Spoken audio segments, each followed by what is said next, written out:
I want to thank Stephanie Bailey and the Blue Outpost Texas Democrats organization for the work that you all are putting into the most important series of elections of our lifetimes, highlighting these critically important state house races, where for the first time in 20 years we have a chance to win a majority in the state legislature, is critical not only for getting back control of our state government and dismantling the infrastructure of voter suppression and voter intimidation and moving forward on the big things that we want to do for our fellow Texans. But it's also going to help us up ballot, whether they are the congressional races that we want to hold on to Democratic seats or the congressional races where we can flip a Republican seat into Democratic control, or defeating John Cornyn, Donald Trump's single greatest enabler in the United States Senate, and sending in his place MJ Hagar, who will represent us in a way that we can be proud of. Or this, Texas has a chance for the first time in 44 years, since 1976, to send our electoral college votes to the Democratic nominee, Joe Biden, and defeat Donald Trump, and thereby turn the page on Trumpism and begin the next necessary new chapter for this state and for our country. Texas has the chance to come through big time for America. And that fight is being led by these courageous state house candidates who are doing everything they can at this critical moment of truth. Thank you for highlighting them. Thank you for elevating the importance of these races. And thank you for the work that you're doing between now and November 3rd.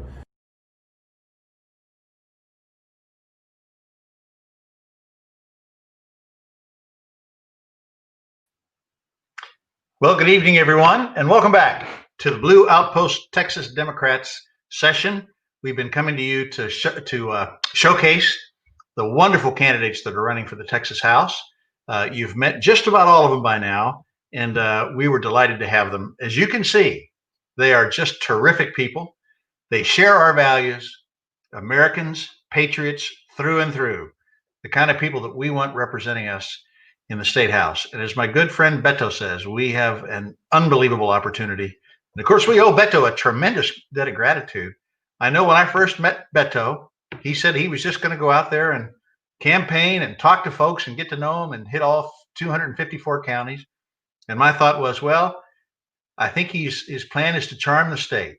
I wonder if that will work. It worked. It worked beautifully. He did so much for us. I've been working on flipping the state since 2013 when I ran for Texas Comptroller, and a lot of us put our shoulders to the wheel, and we pushed and we pushed and we pushed. Sometimes you think the wheel would be turning a little bit, but you always had your doubts. But then Beto showed up and he put his shoulder to the wheel, and that wheel started to turn, and we felt it in 2018. It was just so exciting to be a part of that. And we picked up 12 seats in the House. And suddenly Republicans were saying to themselves, 9 more, and we don't control this operation. 9 more seats, and we can't gerrymander this state and ignore what Texans want. 9 more seats, and we have true political competition in the state of Texas. And if you're joining us tonight and you're not from Texas, but you're outside somewhere in the country, you know how important political competition in Texas is to the entire country. So the work that we're in is so important. You had a chance to see our candidates. I hope that you've considered giving to them.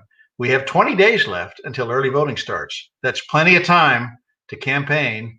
And if you give them money, and I do hope that you'll support them, you can know that they'll put that money to good work. So tonight we're going to pivot a little bit because we've heard from all of our House candidates, and we're going to do the exact opposite.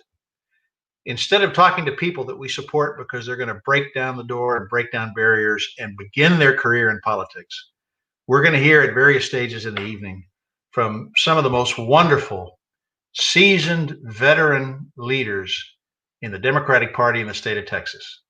And what really I find remarkable about the people that you'll meet tonight, my friend Senator Royce West and Miss T, Sinfronia Thompson, and Congresswoman Sheila Jackson Lee, what really has always impressed me about them is they've been on the scene and holding the reins of power for a long, long, long time. And yet, when a young candidate who shows up without money, fighting against the odds, they reach out, they extend their hand in friendship, and they say, we're going to help you. And I felt that, and it meant so much to me. And all of these candidates feel it too. So it's wonderful that we're going to have a chance to hear from them, their perspective on what's happening in this state. And I think it's going to be wonderful. And I'm just very thankful for all that they do and for their being here tonight. But we want to talk about sponsors first. That's important. So let's go over the sponsors, shall we? Sponsors. And thank you in advance, all of the sponsors. I'll read them off. 312th Family District Court Judge Clinton Chip Wells. 270th Civil District Court Judge Deidre Davis. Club sponsors: Bayou Blue Democrats, Maryland Area Democrats, Texas Democratic Women, Harris County Chapter, Houston Stonewall Young Democrats, Southwest Democrats, Cy-Fair Area Democrats, Humble Area Democrats, Democratic Club of the Woodlands, Energy and Environmental Democrats, the Road Women, Cypress Tomball Democrats, Kingwood Area Democrats, the Spring Democratic Club. And then we have our royal sponsors: former County Clerk Dr. Diane Troutman, Carl Jones, and the Humble Area Democrat President John Cotter. Our sapphire sponsors: Texas Senate District 3 Committeewoman Shirley Layton, Texas Senate District 7 Democrats, and Attorney Mark Whitehead. And then finally, our organizational sponsors: Powered by the People, Harris County Democratic Party, Flip the Texas House, Sisters United Alliance, Swing Left Texas, Indivisible Houston, Blue Action Democrats. And before I turn it over to our hosts for the evening, I just want to say one thing. If you happen to travel the state as I do and spend as much time as you possibly can in the company of Democrats assembled for the purpose of advancing our political goals, I have to tell you that it is an unbelievably joyful experience, because Democrats' hearts are full of compassion. And when they are assembled and working on this, what we're trying to achieve in politics, they know that the end game is always a better community and less anxiety and a shot at success, and for everyone. I mean, everyone. And that is such a joyful experience. And if you happen to be listening and you haven't been raised in the Democratic tradition and you're trying to check us out, what I would say is welcome. You won't find a more joyful, energetic, and enthusiastic lot. And I'm so proud to be a part of it. So thank you for allowing me to say a few words. Now I'm going to turn it over to my good friends, Jaime Rodriguez and Carly Mosher. Howdy, Mike. Hey, Mike. I always hate to see you leave because I have so many questions and things to talk to you about. Your wealth of knowledge and great stories, and you get to travel the state when, all of us jealously have to sit back and watch. So you're enjoying the political world. It's a great state. I got out for the first time in 7.5 months today and drove to Waco to see my good friends in McLennan County, and I'm headed up to West Texas. I'm being careful, wearing a mask, washing my hands, keeping my distance, doing all the things you're supposed to. But we're now in the short strokes, and it's time to get out there and make sure that people make it to the polls. And I was so happy driving through a storm, a hurricane, 5 o'clock in the morning. Bring it on, baby. I was on the road. It was fabulous. That's true Texas grit. That's exactly. We same page. True Texas grit. Anyway, all right, Mike. Good to speak as always. You got another meeting to go to, but one of these days we gotta bring you on as the guest for the night. So that'll be a lot of fun. Well, I'd be happy to. Just let me know. That. Good. All right, We'll see you Thursday, Mike. All right, very good. Safe travels. Okay, thank you. Well, Carly, another good show about to happen. All right, I'm ready. Are you ready? It should be a good and very informative evening with some powerhouses, and I'm very excited. So yeah, it'll be great. So we're going to bring them on one at a time in the next hour and a half. And right now, let's go ahead and start by bringing on Texas State Senator Royce West. Hey guys, how you doing? Hey, Senator. How are you? I'm fine, Carly. Jamie, how you doing? Good. Excellent. Good. So, Carly, Senator West and I met back in May when he came to a debate that we held. And so we had him for an hour and a half, and he answered a lot of questions at that point. I've got a lot more questions to ask him now, though, and I want to ask him, and he knows. I think he felt the pressure of some of those questions back in May, but we'll be a little bit more friendly tonight. So he's no longer a candidate at this moment. That's right. So that's right. Yeah, I had the pleasure of watching Senator Royce West come speak to road women in the Harris County Democratic Party not that long ago. And we were all just so highly impressed and inspired by his campaign. I cannot wait to vote for you again. Well, we won Harris County in the U.S. Senate race, and we fell short. Let's just talk the U.S. Senate race just for 1 second. I felt like David and Goliath, right? But I was fighting two Goliaths and only had a small bag of stones in order to fight. Had I had additional stones, I would be the U.S. Senate nominee at this point in time. But, that was then, this is now. And we still have work we have to do in order to make sure we turn the House blue, as well as other Democrats, get Joe Biden elected as the next president of the United States. That's right. And now, we're all Democrats, so we're all behind the candidates who are on the ballot for November. So we're, hoping, wishing them all well. But in the future, you never know what goes on. So right. We might see somebody's name on the ballot again, Carly. I think that's what we're hearing. So I sure hope so. We'll see. We'll see how that works. No Good. He's laughing. He's a politician. He knows what's going on. No, I'm a public servant. I'm not a politician.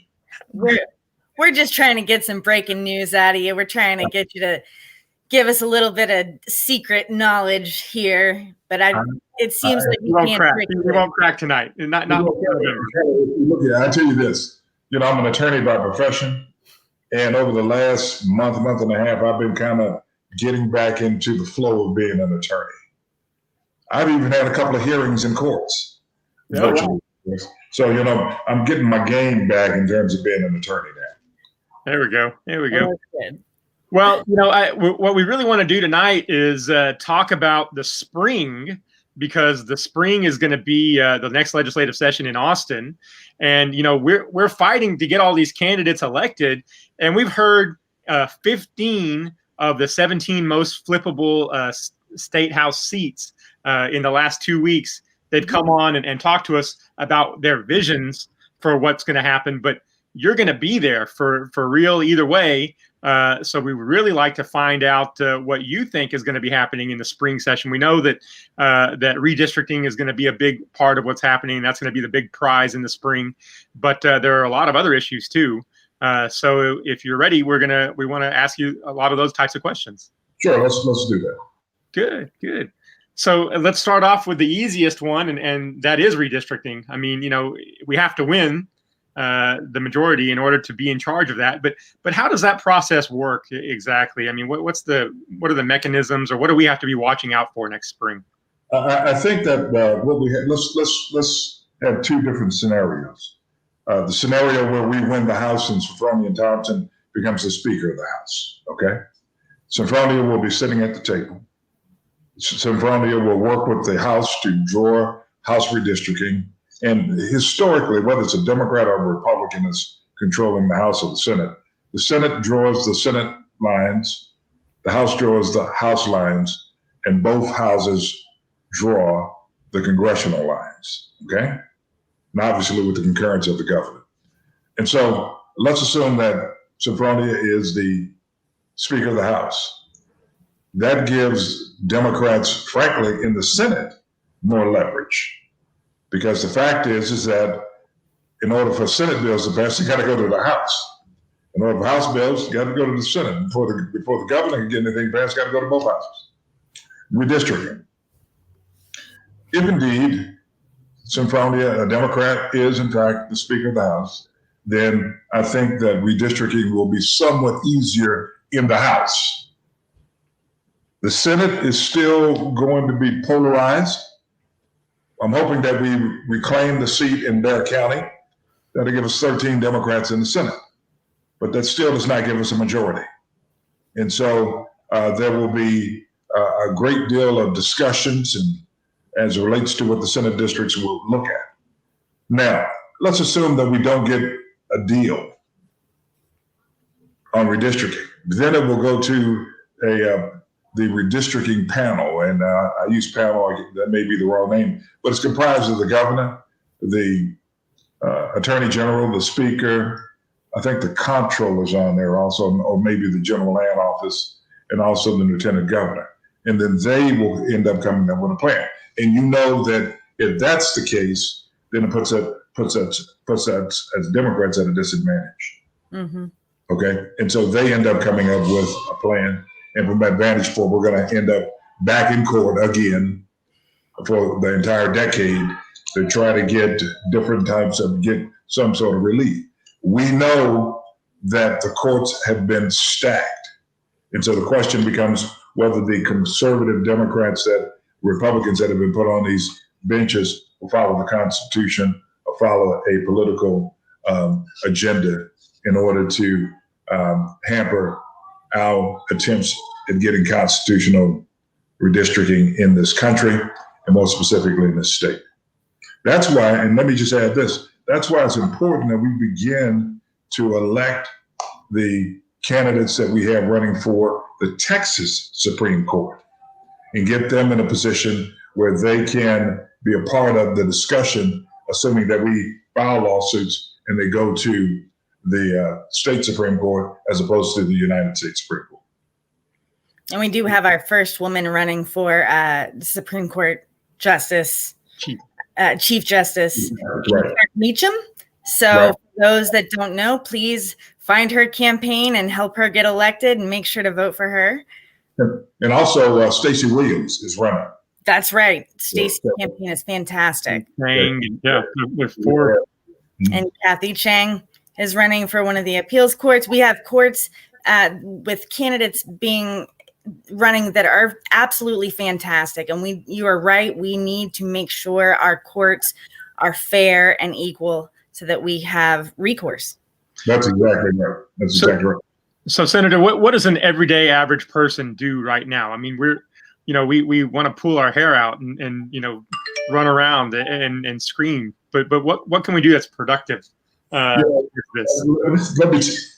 I'm glad you asked that question. Let me put my glasses on for this one right here. The fact of the matter is, you can get up in the morning, go to work in the other room of your house or a condo or whatever the case may be.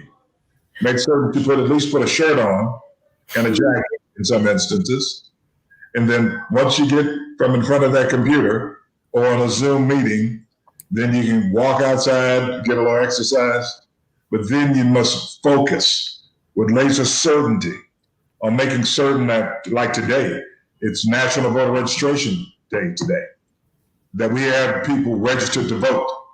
You can focus with laser certainty on doing something within your own sphere of influence to make certain that every person that you have contact with, that you're reaching out to, and encouraging them to vote. Let me give you an example. This past weekend, I was at a friend's house and there was a young man there, and I asked him, I said, "Hey, are you registered to vote?" He's 30 years old. It was the first time, Carly, that he had registered to vote at age 30.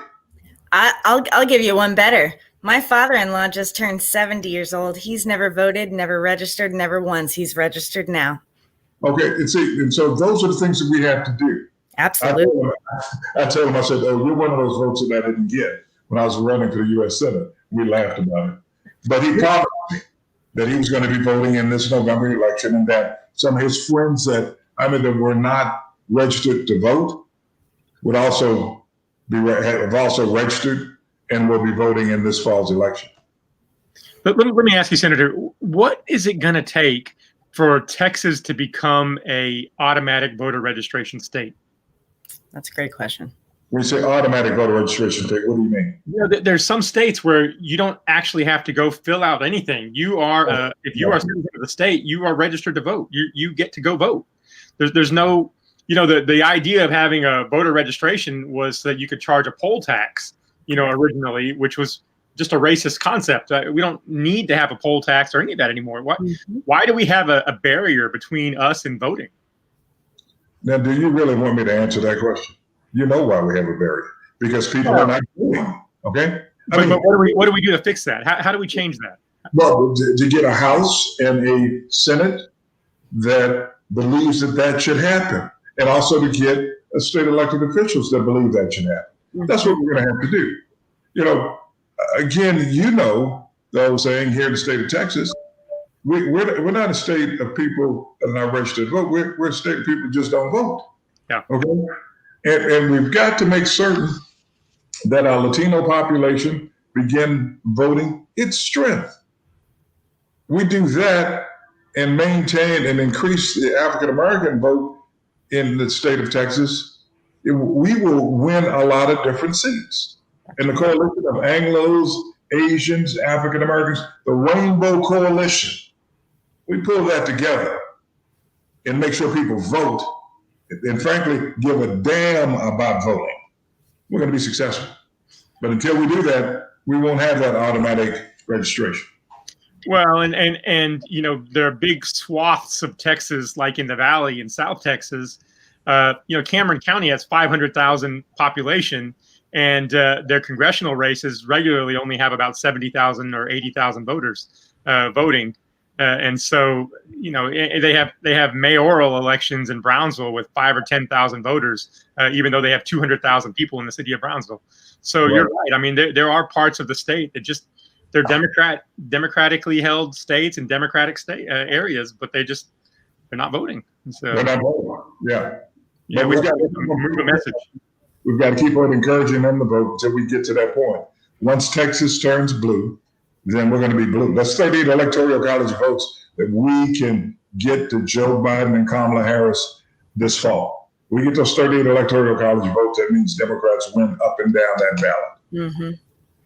All right. Yeah, you know, a lot of times people say to me, yeah, especially younger people, well, it's difficult to vote and, you know, I don't have time or I don't, all of these things. I wish it was easier and I could vote easier. Well, if we all get out and get voting, then we can elect those officials who can make that happen for us. So, cycle. My deal is this. Okay, we didn't win the mail-in ballot lawsuit. Okay, all right, fine. But we have extended early voting. Mm-hmm. What more do you need? That's right. We have voting centers. We have voting centers throughout the entire state of Texas. You can go, if you're in a particular county, you just go to a voting center. You don't have to go all the way back home like we used to in order to find your precinct. You can just go to a voting center. That's right. And so I'm trying to figure out how much more can we do to make it easier and more convenient to vote. Yeah. Yeah, that's a big question. Let me pivot to something completely different. And this is a topic that we talked about in May when we were just bantering back and forth. We stumbled upon it. And it was a question I asked you about our elderly citizens. And we said, you know, let's look at an age, let's say 75. Why should people over the age of, let's say, 75 who are on fixed incomes, are never going to be wage earners again in their life, why are we charging them taxes? Well, you know, a couple of things. Number one, what type of taxes are we talking about? If we're talking about sales tax, everyone is paying. All right. First of all, we have to have a tax base that we're able to collect those taxes in order to run government. Okay, we've got to do that. I mean, that's what we have to do. In terms of sales tax, everybody pays sales taxes. We have obviously some things that are exempt from sales taxes, foodstuffs, and things of that nature. In terms of property taxes, if you're a senior citizen, you get an exemption. Okay, over 65 exemption. You can get a homestead exemption, and depending upon the jurisdiction, it can be for the city, it can be for the school district, etc. Now, the fact is that I agree with you conceptually that we need to, frankly, reduce taxes for our seniors to a certain extent where it won't hurt them economically. And yes, we do have a lot of seniors that are economically being deprived at this point in time. And so we have to continue to look at that in terms of what we can do in order to cut those taxes and be more sensitive to the needs of senior citizens in the state. Good. All right. So, a lot of it, too, we had talked about back in May, some of these questions, but it's good to review them again. We talked about guns, and this is Texas. I believe you're a CDL holder. And tell us how to talk about guns, because I know that we've heard a lot of different candidates at this point. They all seem to make a lot of sense. They just want us to be safe when we're handling guns. And that seems like a pretty straightforward concept, but where do you stand on all that? Well, pretty much, I am for background checks. I am for a whole range of issues concerning banning assault weapons, those types of things, red flag laws. I'm for all of those. But the reality is that as part of my campaign, some people thought I was in the Democratic primary, thought I was too liberal, specifically out in rural Texas. I was too liberal on that particular issue. But that is still my position. That's still my position. And so until it resonates, hopefully we don't have to have any more mass shootings in Texas, until people get gun sense, then we're going to continue to have these types of issues. You can balance a person's Second Amendment right and also have gun sense legislation in Texas. I wasn't able to convince some people in rural communities of that particular position, and hopefully we'll be able to convince them of it as we move forward. So, Senator, I actually wanted to ask about a lot of our candidates and our voters and our viewers that watch ask about healthcare and the expansion of Medicare and Medicaid here in Texas. Can you talk to us a little bit about what the process is and how we can make that happen for Texas? You know as well as I know, we have got to get Democrats and Republicans that are sensitive to the issue elected. Mm-hmm. Until we do that, we're going to be laboring under the same system that we currently have, which makes no sense. Right. $10 billion a year Texas could be receiving if we expanded Medicaid. Now, mind you, I sit on the Finance Committee, and so every session, I deal with the issues of the budget. One of the things that we do every session is pass a supplemental budget in order to balance the books from the past year. And a significant portion of that supplemental budget is, guess what? Underestimating the Medicaid payments that are necessary. Wow. So you just kind of think about that. And what we could be receiving from federal funds, yes, we'll have to match it. But the reality is the match, from my estimation, I have to go back and look at the numbers again, would be far better, I guess you could say, bargain in light of getting the $10 billion in, the jobs that it would create, and the people that would have healthcare insurance, and we'd have a healthier population. Okay?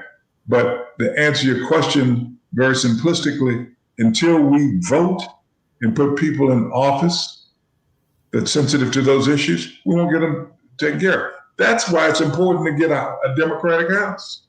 Because the reality is nothing will be able to get done unless Thompson is the Speaker of the House. That was pretty good. She just came on. Right. Perfect timing. Welcome, Madam Speaker. Is that how we should be forecasting? Oh, how you doing? How's everyone this evening? I apologize for being late, but I called John. John to tell him that I was in traffic, and I couldn't. I was on the freeway and I couldn't drive no faster than 20 miles an hour because the rain was just coming down too hard, and my visibility was just very, very nil. Well, as long as you are safe and still with us and someplace dry, we are just so happy to have you. Well, thank you so much. Thank you. And good evening to everyone. Senator West, how are you? I'm doing fine, Sabroni. How about yourself? Good. Madam Speaker. Madam Speaker. We're into the universe. We're going to make this happen. We were just talking to the senator about some issues of the day. Okay. If you want to join in with us, we were just talking right now about Medicaid expansion, in Texas and healthcare in general. If you want to chime in with your thoughts right now, that'd be great. Well, the ACA was Obamacare was one of the planks in that was that states would expand Medicare. They went to the courts, they got that knocked out because they said that, that was imposed on them, and I think they used the 10th Amendment as maybe one of the reasons that the court knocked it down. But here's the bottom line. We already had 1.5 million people before the pandemic came to place, uninsured persons. And now that has exacerbated the situation since the pandemic. We have people who are unable or who cannot go to the doctor that may be ill. As that illness continue in their body, or those things that are happening to them, it only costs the taxpayers in the terms of indigent health care more money to be able to treat it down the line than it would be to treat it right now on the spot. People who have lost their jobs cannot afford to go and buy Cobra. Cobra is going to run them about $1,700 just for one individual. That's right. And if they have a family, and they have to add to that, the price goes up. And you're making zero, you have zero income. People are concerned about being evicted because they have no places to stay, losing their home, mortgages and things. Those are not covered by the federal government where they get some kind of reprieve. But on the flip side of that, we have about $110 billion that are taxpayers' dollars from Texas, our state, that belong to us, that we can come and put into the program and to be able to expand the healthcare program for all Texans. This is nothing that we beg the government to give us. It is our own money. And this Republican administration have refused for year in and year out to draw down that money, which means other states are going to get our money that we ought to be able to use for ourselves. If we had that money, more person would be able to go to the doctor. The rural people in the area, the hospitals that are closing, would probably have been able to stay open. And doctors would have been able to be paid for those patients that come through and are being treated. So it is very important that we expand it. In addition to that, and trying to expand that particular area, it is essential that we expand postpartum care. Right now, a woman who needs postpartum care gets about a maximum of 60 days. Isn't that right, Senator West? Yes. 60 days. 60 days. Miss Yates is the poster child for postpartum. She probably would have never drowned her 5 children if there had been availability of care that she could have accessed that have helped her. Andrea Yates is going to probably spend the rest of her life in prison because of that particular thing. All we had to do was expand it to about 120 days, probably a year. Would have been absolutely perfect. I'm not saying that every woman who needs postpartum care is going to use the whole year, but what happens to those persons who may need it? It's available for them. And if we are so concerned about taking care of life, we want to make sure that we preserve life. Well, life also means that those persons who are already here living and breathing need an opportunity to have access to health care, and postpartum depression is one of those areas.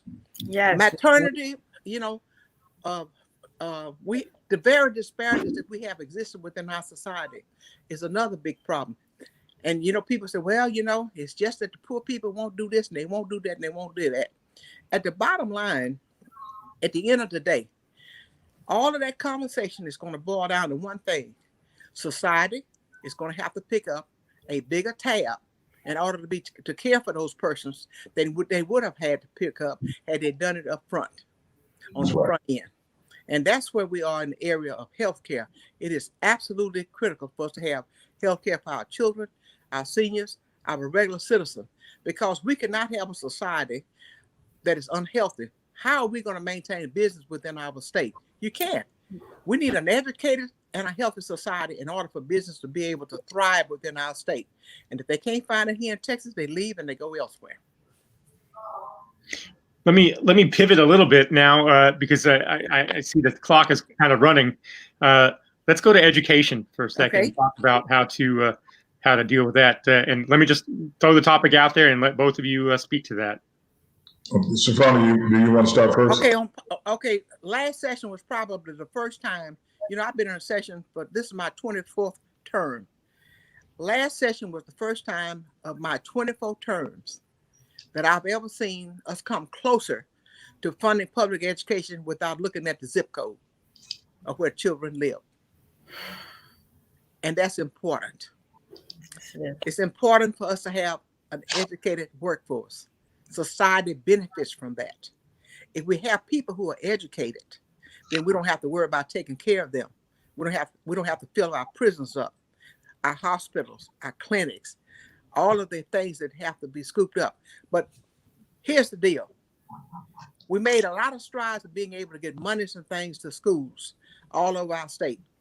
When we go back to session this time, it's important for us to find monies to be able to completely fund House Bill 3. We have to fund that. We have to keep this going. It's important for the children of this state and for the prosperity of this state to be able to continue to fund that particular bill. Well, the comptroller's already told us that we got a big gap. We got monies. Well, we know right now that the governor's sitting on about $5 billion of the CARES money that he hasn't spent. That's a source of money. And we also know that we got what is called a rainy day fund that has some money in it. And even though that the bottom may have fallen out of the oil industry, we can make this up to the most essential people that we need to think about and care about. That's the young people of our state, by making sure that we're able to fund it. We have kids, special need kids that goes to these public schools, and it's imperative for them to have a place to go. Kids who have intellectual disability, developmental disability, learning problems. We have programs within the school system in which we have provided psychological assistance and help for the children. But we have learned something in the process, and my senator can speak to this. We have learned that you can't treat these things in a silo. Mental health I'm talking about. And I know that's maybe something that you want to go to next. But we have to do what is called an integrated study, integrated approach. And that means that we have to bring the family in, because what is happening to that kid may be a problem that's happening in that family. And that family member or members may need some assistance in order for this child to be able to have a normal, healthy life. And let me say this, I'm going to have to get ready to leave in a few moments, but let me add my voice to that. And I'm going to ditto everything that Representative Thompson said. But I had a conversation with about 8 of my superintendents this morning. They tell me here some of the following problems. Yes, the governor has about $5 billion that he's sitting on in terms of stimulus money. But part of the problem is getting no direction from the federal government in terms of how that money can be spent. I know that over at TEA, I think that the commission is spending on over $1 billion. And the problem there is that money can be spent at the discretion of the commissioner.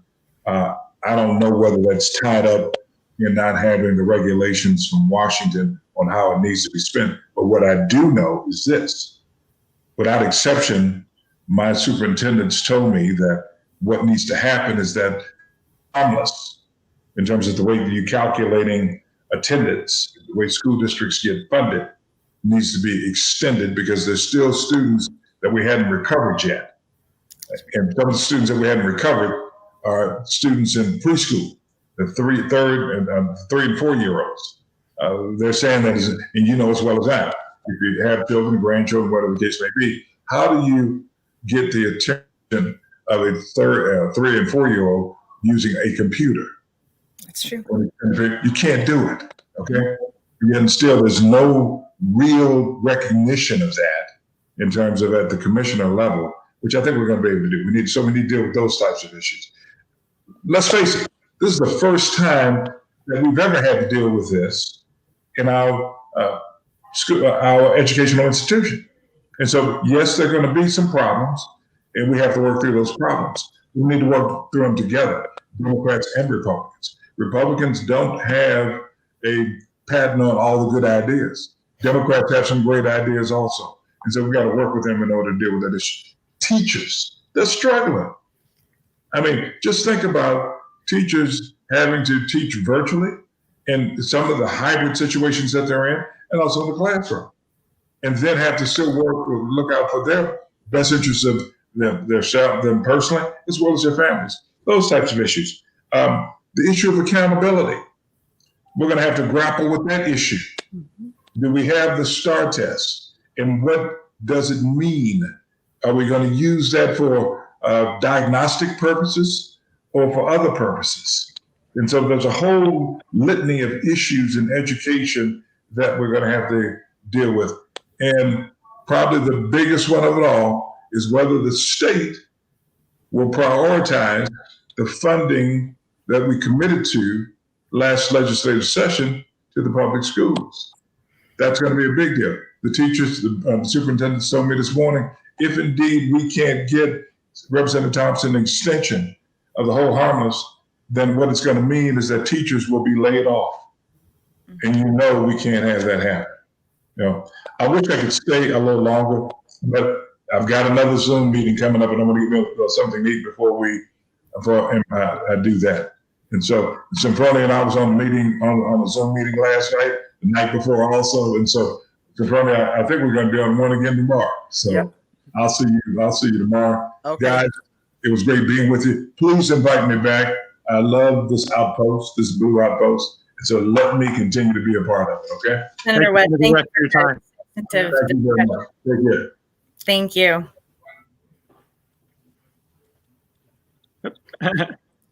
We almost left you there. Yeah.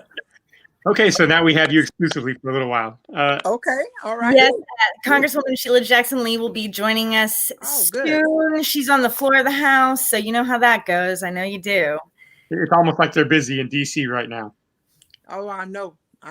But I tell you what, we lost a very, very good person. Yes, we did. Judge Ginsburg was a wonderful person, and just to be thought of the way that she is being thought of is really remarkable.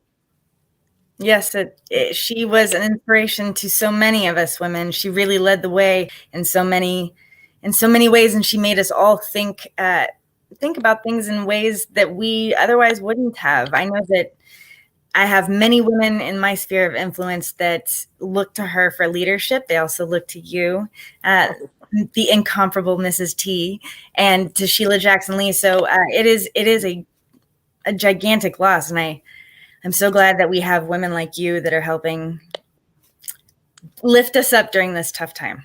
Well, the good thing about it is God gave us an opportunity to let us pass our way. That's right. Yeah. Okay, so now that we're ready and excited for you to be in charge in the spring, let's talk about what your legislative agenda is going to be. What are your number one priorities? Let me tell you, one of the things that I'm interested in doing is I'm interested in the George Floyd Act. For some time, we have been trying to look at different issues in the criminal justice system and see whether or not that they were outdated. How can we make them better? How can we better serve the public that we serve? And when you think about the George Floyd situation, it's a very tragic situation. Mm-hmm. But the situation is one that I think that we need to look at the policies, the rules and regulations and the policies that are in place for law enforcement to carry out on our behalf. We know I've learned about 10% of law enforcement probably people that probably shouldn't be there, and that's a big number when you start thinking about 10%. But we do have a lot of dedicated officers who are dedicated to their work and the things that they have been tasked to do in order to be able to protect the public.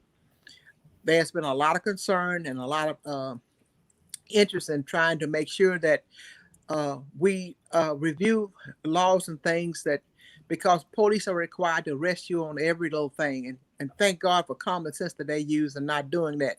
But those tasks and things that they don't have to do and arrest you on, we want to make sure that they are ticketable items. I remember when, years ago, probably before either of you two were born, if there was a car accident, you had to just stay right there until the police showed up.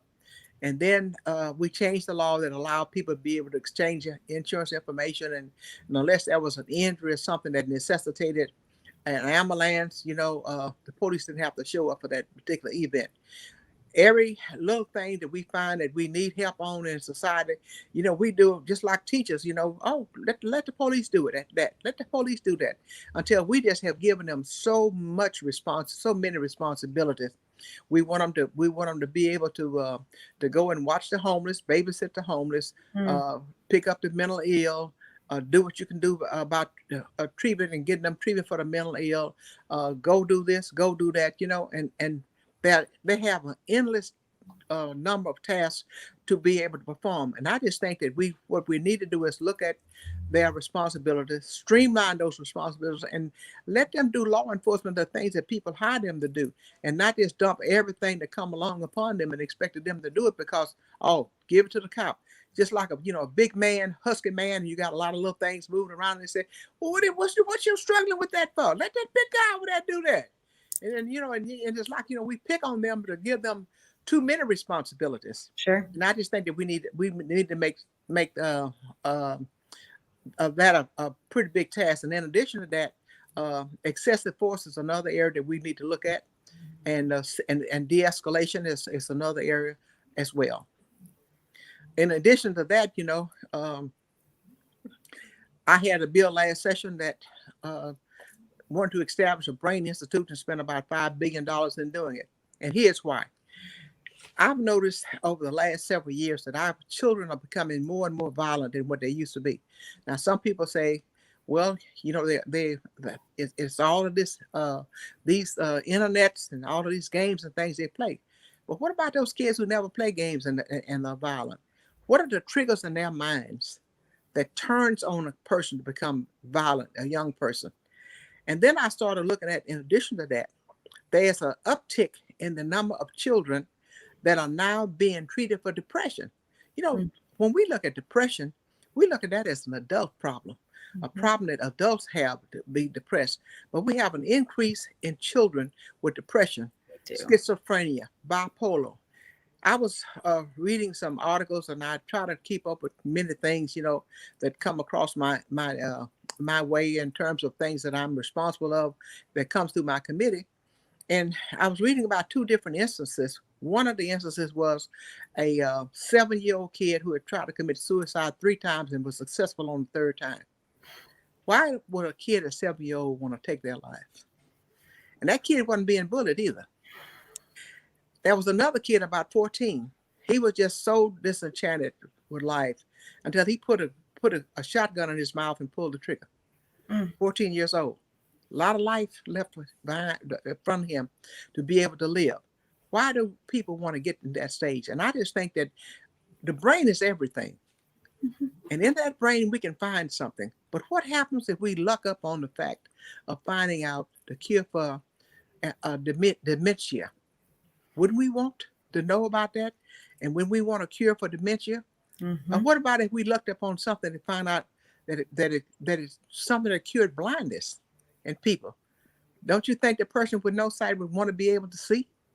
So I just think that I think that we deserve to have this research done and to be able to find those things that are beneficial to humanity.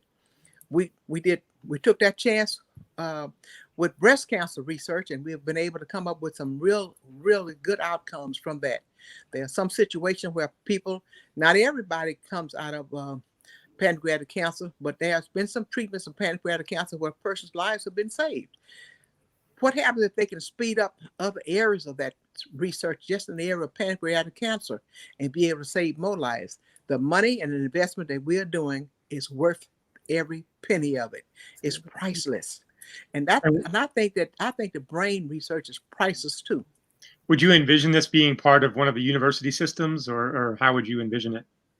The way I had envisioned it when I passed it last time, it failed in the Senate. I got it out of the House, the constitutional amendment and the bill itself.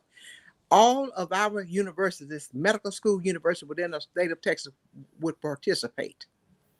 And we would have the monies there for the research and to be able to hire Nobel laureates to come and attract them to come to our state for this research. Sorry, I'm just getting word now that Congresswoman Sheila Jackson Lee is ready to join us. So let's bring her on. two of my favorite women. Welcome, the incomparable Congresswoman Sheila Jackson Lee. Thank you so much for joining us from the House floor. Thank you, Carly. Thank you. It's so good to see the dean of the, I'm going to say just the entire state legislature, House and Senate, Representative Sophronia Thompson. Good to see you too, Congresswoman. Brother Rodriguez, it's a pleasure to see you and be with you. Yep. Thank you. Thank you for joining us. We were just saying that Madam Speaker was just telling us that in the spring, one of the things she'd like to do is bring in a new agency or a new board that would be in charge of brain research, which is a brand new category of research that isn't being done so much in Texas right now. And so very, very interesting to see how those plans would come about. I know that there's a lot of topics that we want to keep covering with you, Chairwoman Thompson, but let's jump over to the Congresswoman for a second. I know that people are kind of waiting to find out what's going on in DC. Apparently there are a few happenings in DC right now. So let's let her give us an update.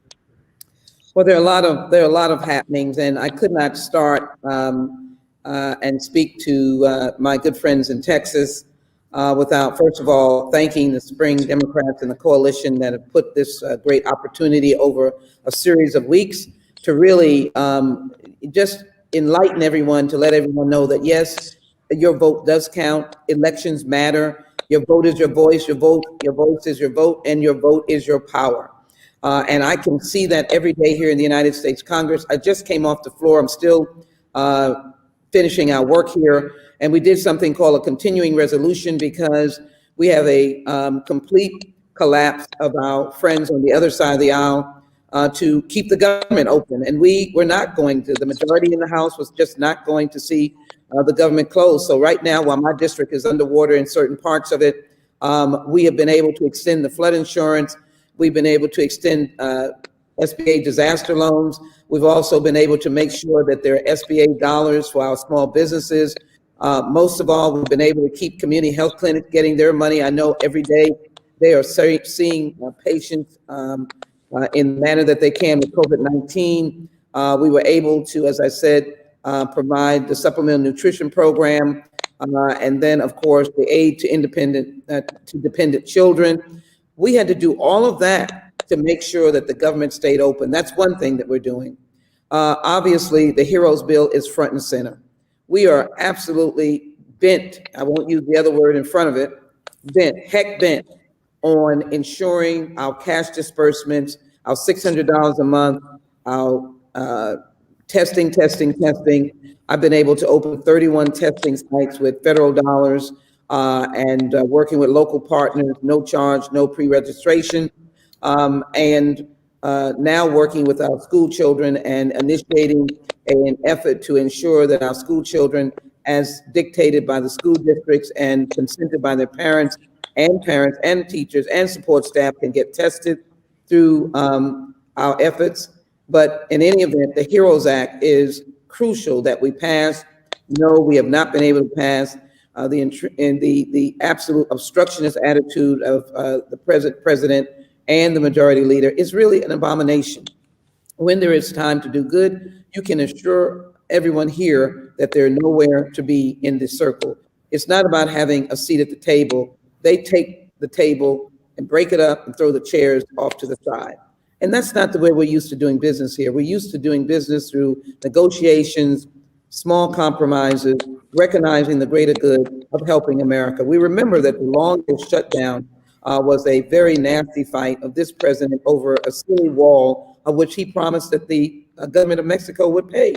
There's no sense in the leadership that is here. That's why your voice, your vote, it does count. And it's very important that we engage in the work that is so crucial to the American people and to Houstonian. And so as I speak about divide, I also work very hard to pass legislation that is constructive, and that does mean something to our community. And of course, you all know that my legislation anchored the George Floyd Justice and Policing Act. That was the Law Enforcement Trust and Integrity, the End Racial Profiling. They built that bill around those particular initiatives. And the first bill introduced in George Floyd's name was the Law Enforcement Trust and Integrity Act. The George Floyd bill is really a bill that brings together police and the citizens through police relationships. We know community-oriented policing was of the beginnings, but the real way you change is to change the relationship between police and community. And so that's what this bill builds itself on, ending chokeholds. That's not an intimate relationship. No warrant, drug bust, that's not a relationship. Excessive force, not a relationship. The duty to intervene and not use it, not a relationship. And qualified immunity that doesn't allow the victim to have an equal access to courts, that's not good either. We think if all of the policing organizations and community organizations take a look at this bill, they will understand that this is good for America. And this begins to ease the pain that many people have been feeling, and really the pain of the families that I've met. I've met almost every family member that has suffered an act of violence that did not need to happen, because those who perpetrated, those are law enforcement officers in this instance, they were not in threat of their lives. I want every officer to go home to their family. I want them to have working relationships with our community, but it does not help if it is provoked by bad policing and bad police. And so we need to understand that we're not talking about police, we're talking about officers who are not following the rules. And that happened with Abdou Diablo way back 20 years ago in New York. It happened with Walter Scott, he was running away. It happened, of course, with Mr. Brooks in Atlanta, he was running away. It happened with Tamir Rice. He was in a park, 12 years old, and the video on that shows there was no breath between them coming out and shooting him. It happened with, of course, Jacob Blake. It happened with Elijah in Colorado. It happened with Breonna Taylor, and it happened with our beloved brother, Houstonian, Jack Yates graduate, CUNY Homes resident, and that is Big Floyd. So these are efforts that we've tried to make to ensure that the landscape of justice is for everyone. And when we talk about policing, we're talking about everyone, even though it has emphasized African Americans and people of color. Let me just go quickly to the census and COVID-19. Those of you who are still waiting, I can tell you that you will lose $3 trillion from this community, $291 million over 10 years for each person, or a 1% slack on our census. And I know these are under 10 questions. You can pull them offline. Census brings about opportunities for Head Start, Medicaid, community development block grants, supplemental nutrition, flood dollars, Hurricane Harvey recovery dollars, fixing your home, better recreational opportunity, fixing your parks, infrastructure, more mobility, all of that. And by the way, the amount of money that we've been able to utilize in this community for testing and testing sites, it was based upon the census of 2010. You don't want to lose this opportunity. Affordable housing, housing for the homeless, it is all assessed on the census of the 10 year before. So I can't tell you how much I want you to fill out the census. I filled it out. Don't leave it on the table. Don't leave it online. Don't leave it unfilled out. And you can easily reach those staff persons in the local Census Bureau office. They're listed. You can have them come out to your community if you want to. They can walk your community. You can walk with them. And I know it's COVID, and so everybody's doing a distance with masks, talking from a distance, just encouraging people to fill out their census. We were in a great fun parade in the Third Ward area with the mayor and U of H, Texas Southern University, and just tons and tons of cars going through the neighborhood saying, you need to fill out your census. You need to fill out your census. Let me just move very quickly to COVID-19. I think I've lived it. Thank God I haven't breathed it, because I'm obviously fighting against getting positive, but I do everything I can. And I just, as I said, came off the floor and I had this mask, and I have my mask, and I'm distanced, so I'm by myself, so I don't have to wear this mask, but I wear it all the time. Sometimes I'm wearing it so much that I'm walking around with a mask in my own home, because I believe in keeping people safe. Washing your hands, we do it up here on the floor all the time. We just found out that one of our colleagues in the last 3 days was COVID-19 positive. So understand this is serious. We are the government that has a responsibility for the entire United States of America. And the dangers of this government shutting down, even with its disagreement, means that the necessities of what we have to deal with are not being handled. So it is important that we want the people to be safe as well. First, let me say in a very quiet tone, I left the United States Capitol today and went to the Washington Monument to take a moment to pray over the 20,000 flags that are there representing 200,000 people, each flag representing 10 people. It was heartbreaking. It was unnecessary. It was 200,000 people, most of whom did not have to die, because this administration has, in essence, imploded, destroyed any sense of how you deal with the pandemic. First getting rid of the White House Pandemic Office, then refusing to put protocols in to get massive PPE so that medical professionals in New York, where it first hit, would not die by the dozens. Then not getting a testing structure so that we could test 5 million Americans a day. We've never gotten to 5 million Americans a day, even now. And testing saves lives. Socially distant, getting tested and getting tested over again saves lives. And we never got a consistent message about masks, even though all the scientists said that half the people who are dead would not be dead, tragically, if we had worn masks. It's terrible for me to say that.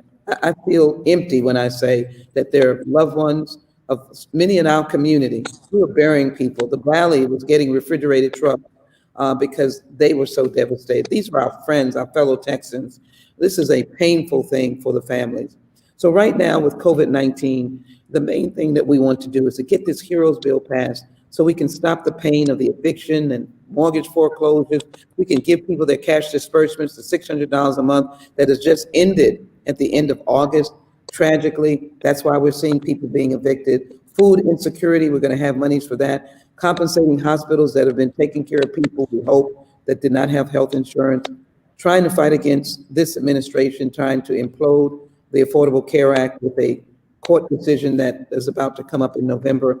So we've got to pass the HEROES Act. Anybody who's on this line, or whoever your member of Congress is, you need to make sure that the entire Texas delegation, Republicans and Democrats, don't get away without supporting the HEROES Act and getting it passed, because I am telling you that we're losing people because of that.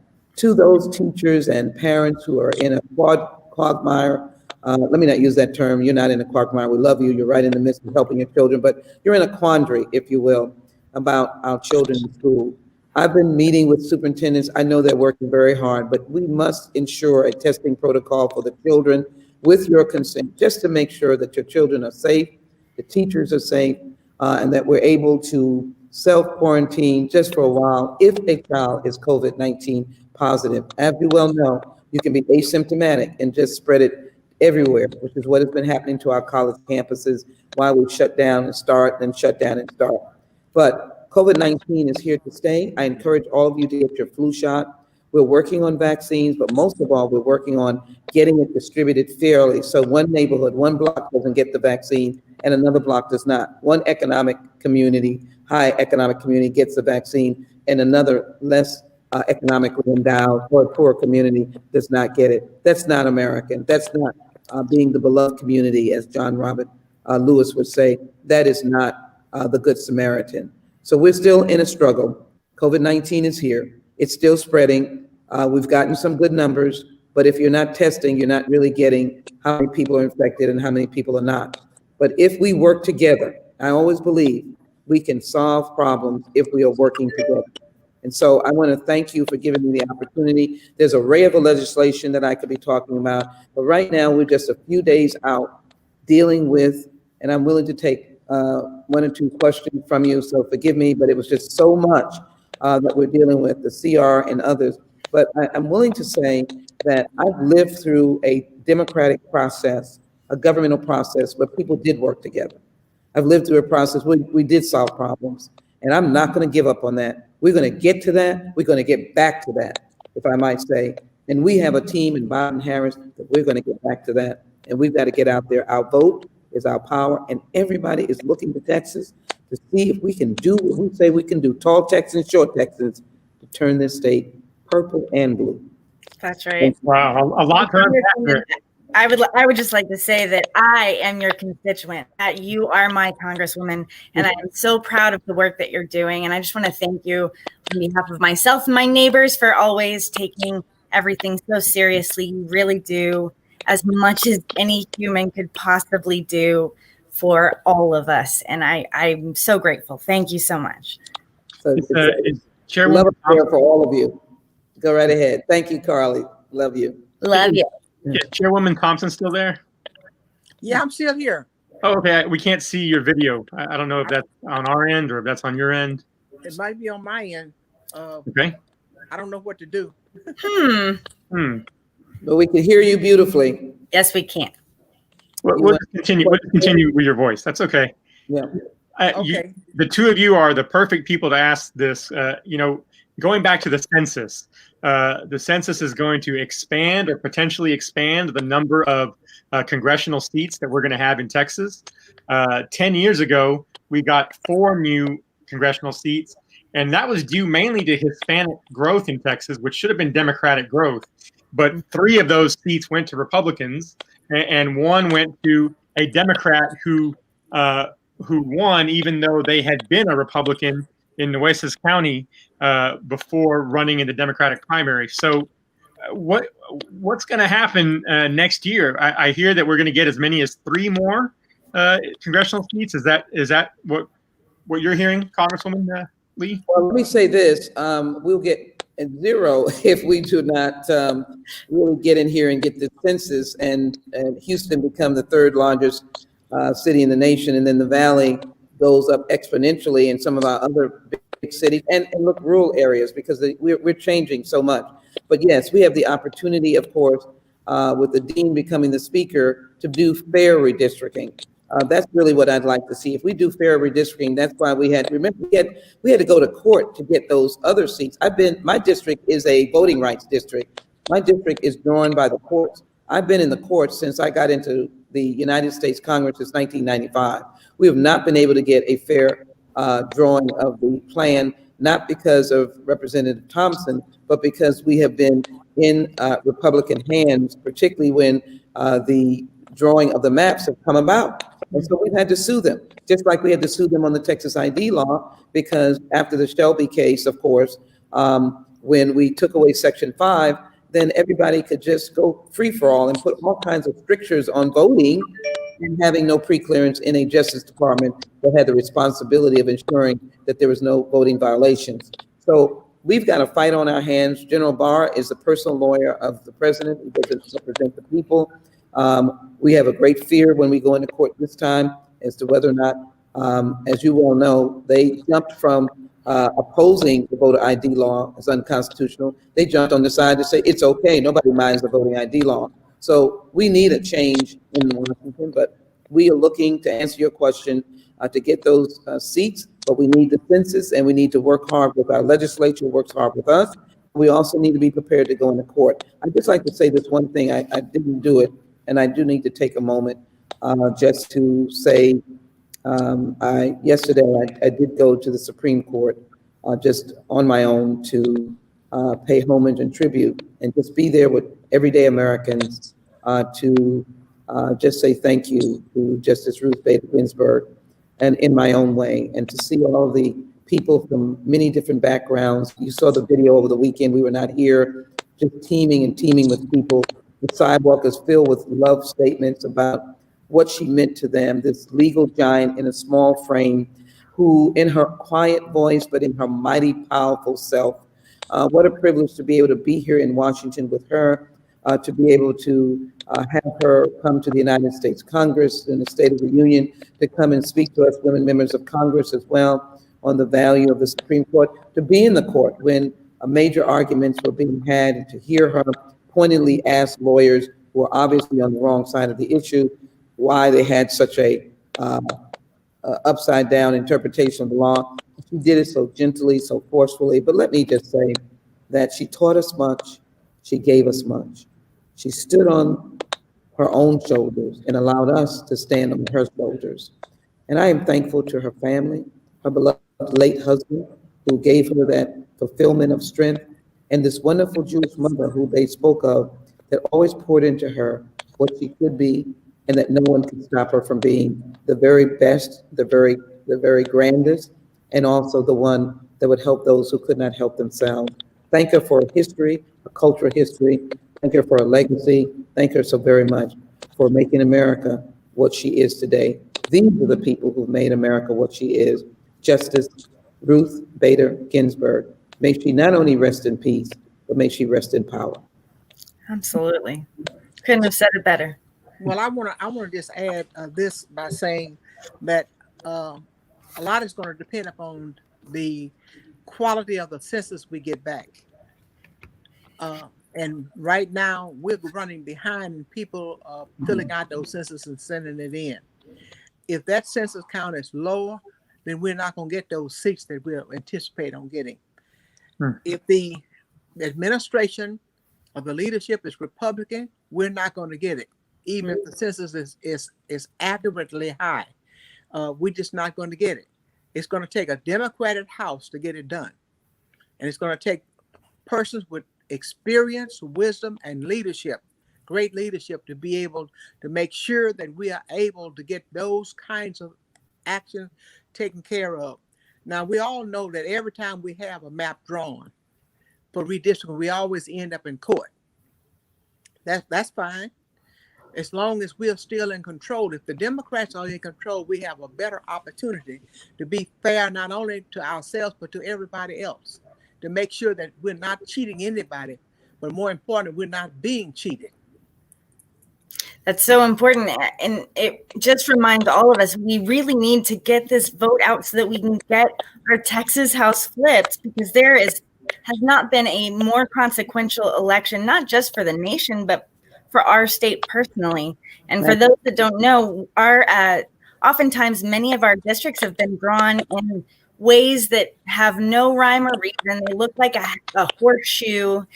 They don't really represent the people that they should. So we encourage you to send amazing Democrats to help Chairwoman Thompson really do a great job with redistricting the state. And as Congresswoman Sheila Jackson Lee just said, and Chairwoman Thompson, please fill out your census. This is imperative. It is imperative so that we can get funding for all the neighborhoods that need funding, that are not getting the monies that they should be. That's my soapbox. We love your soapbox. We love your soapbox. Absolutely. Do either of y'all have a sense of where these 2 or 3 new congressional seats might be? Is it like one more in the Valley, one more in Houston, one more in Dallas? I mean, do we have a general sense of some of that right now, or we're not even to that point yet?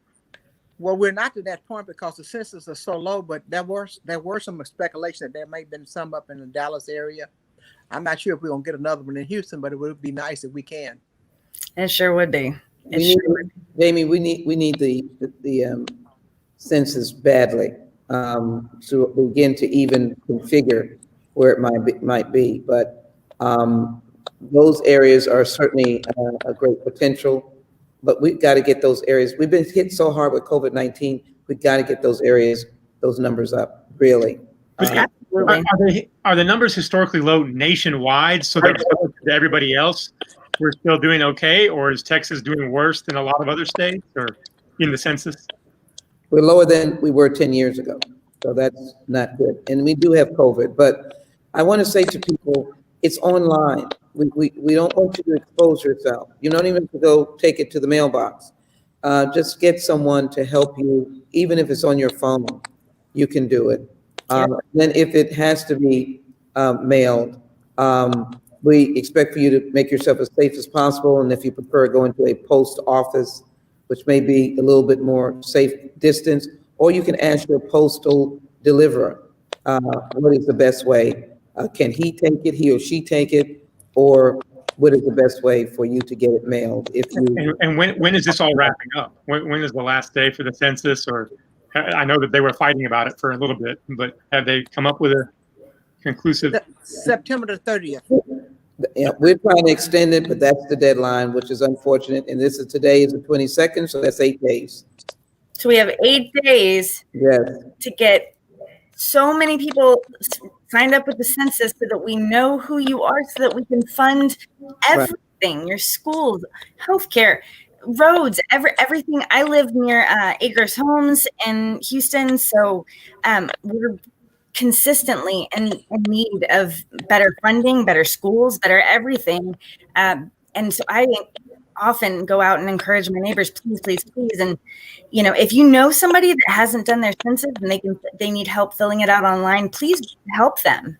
Now is the time. We have a week-ish. You can consider that your major civic act of the decade, because it is that important. I didn't use my terminology that I've been using. I've told people this will be on the census and the election. It is not significant. It's not historic. It's not important. It's not the most important one in your life. It's not the most exciting. It is life or death. If you value your life, if you value your family, this election is life or death. This is where the nation is right now, on the precipice. It needs America's nurturing hands. It needs America's caring attitude, and the census is right along with the power of your vote. Well, you know, people in the past might have said that's hyperbole, but I can tell you there are 200,000 people this year that would disagree with you, who are no longer with us. So that's right. Yeah, absolutely. It is the most important. That's why I came up with it. I mourn those people. I mourn them. I really do, and honor them. They fought a good fight. Yeah, and an unnecessary one. That's the worst part. But so let me go to a different topic, and I don't know if you were here when we were talking about education, Congresswoman, but Chairwoman Thompson was talking to us about some of her plans for education next spring. I hear there's a lot of talk when we win the presidents in the White House. We're talking about maybe forgiving some student loan, doing some student loan forgiveness. Is that something that's being talked about on Capitol Hill, in Austin, or in DC? Well, in Washington, we are extremely excited. I'll yield to the representative, but we're extremely excited about the potential of getting the legislation that we've been introducing for 10 years, which is lowering interest rates and the whole concept of how we deal with student debt, because we know even in this climate, students are heavily burdened with debt. Now we have COVID-19. Everyone is certainly not poised to be employed right away in many instances. So it is something that we're very interested in, but we've introduced, and I've co-sponsored it for a decade, but we couldn't get it through the other body, and that is the Senate, which is really obstructionist hill, just like they are obstructing the HEROES bill and George Floyd Justice and Policing Act, and just like they're rushing to try to select with the president the next justice of the Supreme Court. They know how to run for issues of bias and, how should I say it, wrong-headedness and constitutional failings, but when it comes to helping people, they can't do it. So to answer your question, it is something that a lot of people are supporting because we've introduced legislation here. We would hope that with the Biden-Harris ticket, we'll have an opportunity to address this question and address it head on. Chairwoman Thompson, are you there with us? I am here. Okay, good. What are your thoughts? Well, I agree with the Congresswoman. I don't have anything that I can add to what she said. Okay. And then in terms of education, what are your priorities going into 2021, both of you? Well, my main priority is to make sure that we have funding for House Bill 3, which is probably one of the best education bills that we have created in the history of this state. And because it provides so many benefits for our children. That's my main priority. And Congresswoman?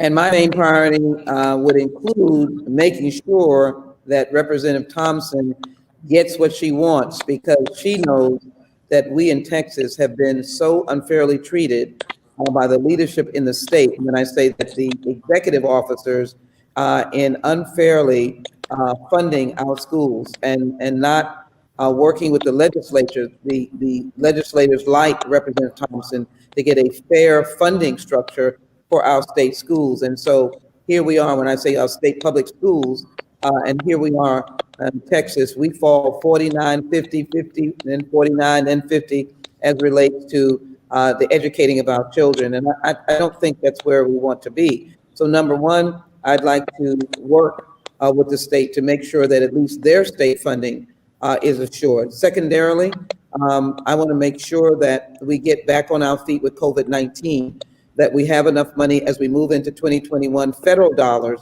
that as the children come back, whatever federal dollars that we have that can supplement for them to be able to have, I don't want to say extended hours because the decision is the school district, but whatever it takes to spread children out, to ensure teachers are safe, temporary buildings, refurbishing schools, or making sure that the air circulation is good, helping our bus drivers and the transportation of our children. Those are federal dollars that we can help supplement.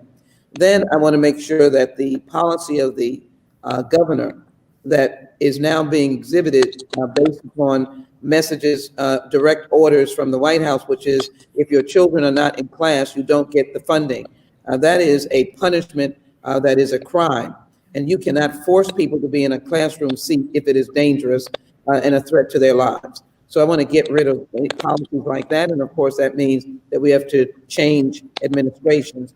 Then I want to make sure that our places of education, our higher ed, particularly our community college and our colleges like Texas Southern University, Prairie View, really are competitive with our other great universities in the state of Texas with federal funding, more dollars for research, more Pell Grants to provide for first generation college students. These are the partnerships that we can have with the federal government. These are the monies that we can have, which include as well making sure that we can lower student debt, lower interest rates, and ensure that anyone that wants access to higher education can surely get it.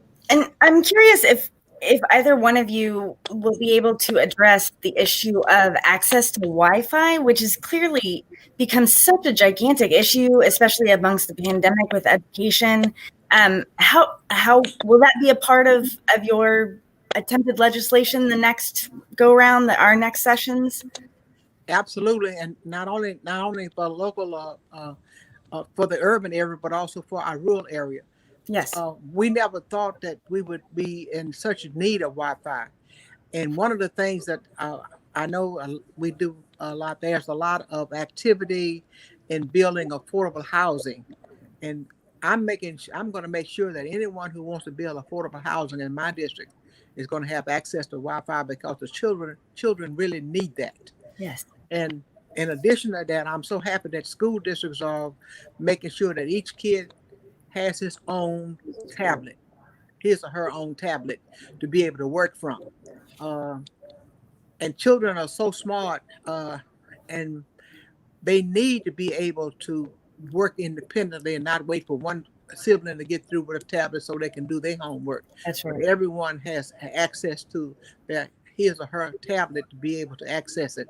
But we not only just want Wi-Fi, we want quality Wi-Fi. Yes. Quality Wi-Fi. And Absolutely. I think we can make that happen, because we afford a lot of companies a lot of benefits in our state. We give them a lot of benefits to bring number one, to settle in our state, and then to bring so many jobs within our state. And in doing so, there are other trade-offs that we need to make sure that we have access to, and that is one of the areas that we can get some trade-offs in. We only have a couple of minutes left. I want to get both of you on the record talking about another issue. Congresswoman, you know very well, there in D.C., we had a great metro subway system and a great rail system going from D.C. all throughout the Northeast corridor.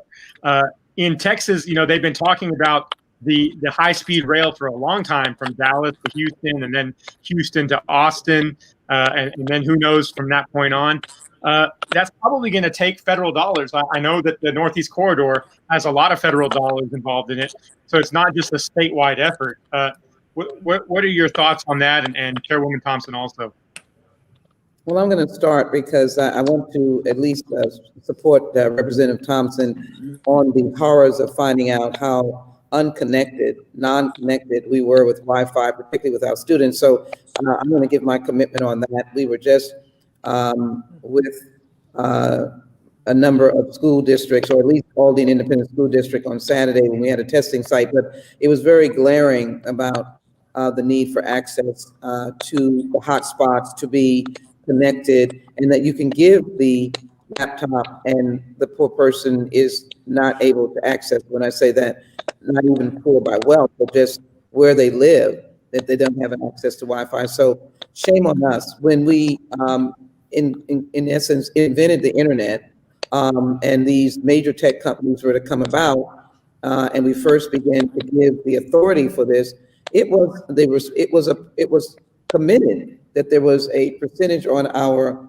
telephone bills to be used for connectivity. It just hasn't done what it was supposed to do.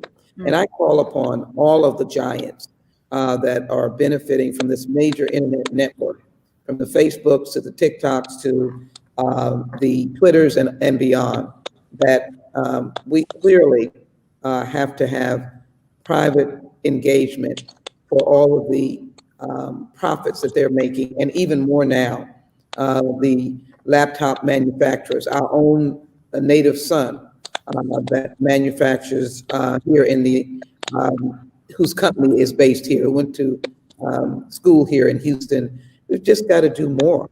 And you've got to be committed to doing more and helping us. So I just wanted to say that. As it relates to the high speed, I've been involved with the high speed now for more than a decade. Because it starts in my district, if it starts out of Houston, and it goes to a number of districts. But I do support the high-speed rail, but I'm also a believer in the people. And I only want high-speed rail when it is comfortable and consistent with our rural friends, and that however it is designed, that we do not, in essence, do eminent domain and destroy people. And I know that I always consider people. Uh-oh. Okay. We lost you there for a second. Chairwoman Thompson, are you still there? Yes, I'm still here, and I'll pick up on the eminent domain part, because that has been one of the problems here within the state of Texas, that has kind of retarded the growth of the high-speed train, because a lot of the farmers say that it's going to run through their property at a certain angle, that's going to be an encroachment. So they've been having some serious problems. Every session of the legislature that comes up, there are bills and interests and concerns with high-speed rail and eminent domain. Eminent domain is a bill that's filed every session, and we are arguing and fussing about it all the time. And it is really the rural people who are trying to get this kind of protection for themselves. And you can't blame them. It's their farmland. They don't want anybody just running just any old kind of way through it.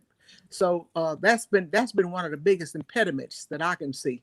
That makes sense. And, well, for a long while it was the money. We couldn't get the money from the federal government, because there were people in the Congress who didn't believe in it, and they felt like that, it wasn't needed. But I can tell you, I think it would be an asset. And when you start to think about the increase in population here 10, 20, 30, 50 years and beyond, we're going to have more than cars and buses and planes. Absolutely. Because we may all be driving space cars. Who knows? And we are the leaders in energy, and this certainly would help with alternative energy and protecting the environment. So I'm right there with you. Chairwoman, thank you so much for joining us this evening. I think we are run out of time. Is that right, Jaime? Yeah, it looks like we've been given 2 extra minutes. Chairwoman Thompson, if you want to close us out, give us your final thoughts, and we'll leave it at that. Well, let me just tell you, it's been a delight to spend this evening with you. I regret that I wasn't able to get home fast enough. I wasn't expecting that onslaught of rain coming down and the visibility to be so limited. But I do appreciate you having invited me, and I hope that you get an opportunity to invite me again. Oh, we will. I look forward to it. You can guarantee it. Well, and we definitely want to see you in the spring in Austin. So we definitely want to. We're still trying to figure out how we're going to get in Austin. Because we, because with the pandemic, we just don't know what to expect right now. Wow. Well, we're telling you. And Congresswoman Lee, we're about out of time. We want to leave you with the last word now that you're back. If you want to give us just 30 seconds here, and we'll close out the session with that. Okay, the 30 seconds is that I want to support the high-speed rail as long as it is compatible with the entire state. It is vital, it's vibrant, and we will provide federal dollars, but it is being funded by private dollars. My last word is your vote is your voice is your vote, and your vote is your power. Thank you to this wonderful event, the Spring Democrats and all others that were involved, and the best, wonderful, greatest host that I've ever seen. Vote, vote, vote. It is life or death. Vote, vote, vote. And Brother Rodriguez, no, I am not exaggerating. I want everyone to get out there and vote because the nation needs us to stand up. And let's do it in the name of all of those who we've lost, who were fighters for justice and equality. Thank you to be with Royce West and, of course, Sophronia Thompson. And all add one little small, and that is this. Not voting is not a protest, it is surrender. That's by Keith Ellison. All right. Thank you, ladies, for being such amazing leaders and for inspiring all of us. Everybody, early voting starts October 13th and Election Day is November 3rd. Make your plan right now. And thank you, ladies, so much, so much, so much. I love you both very much. Love you both. Thank you. Mail ballots are out September 21st, yesterday. Okay. Thank you. Thank all right. you. Pleasure. Thank you.